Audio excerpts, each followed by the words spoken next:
1000 வருஷத்துக்கு முன்னாடி இளவரசி ஜிங்ஸங் அவங்களுடைய மக்களை அடிபணிய வைக்கிறதுக்காக ஒரு கொடூரமான தண்டனை ஒன்று உருவாக்குனாங்க. அந்த தண்டனை எப்படி இருக்கணும், யாராச்சும் அவங்க இளவரசியை மறுத்து பேசினாங்க அப்படின்னா அவங்க உடம்புல ஒரு குறியீடு குத்துவாங்க. அந்த குறியீடு ஒரு சாபம் மாதிரி இருக்கும். அந்த ஒரு குறியீடு ஒருத்தர் உடம்புல போயிடுச்சு அப்படின்னா அவரோட பல ஜென்மத்தில் அது தொடர்ந்துக்கிட்டே இருக்கும். அந்த குறியீடு இருக்கிறவங்க சீக்கிரமாகவே இறந்து போயிடுவாங்க. இதனாலேயே பல தலைமுறையினர் என்ன பண்ணுவாங்கன்னா, அந்த குறியீடை எப்படியாவது நீக்கணும், சாபத்திலேருந்து வெளியே வரணும் அப்படின்ட்டு ஒவ்வொரு தலைமுறையினரும் அந்த சாபத்துக்கான சொல்யூஷனை தேடிக்கிட்டே இருப்பாங்க. அப்போ ஒரு தலைமுறையினர் அதுக்கான சொல்யூஷனை கண்டுபிடிச்சிருவாங்க.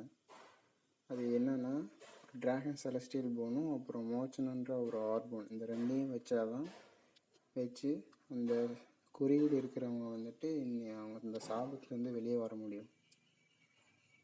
இந்த ரெண்டையும் எப்படி கண்டுபிடிக்கிறாங்க, எப்படி சாபத்தை நீக்கிறாங்கன்ற ஒரு சாகச பயணத்தை வச்சு தான் இந்த படத்தை எடுத்திருக்காங்க.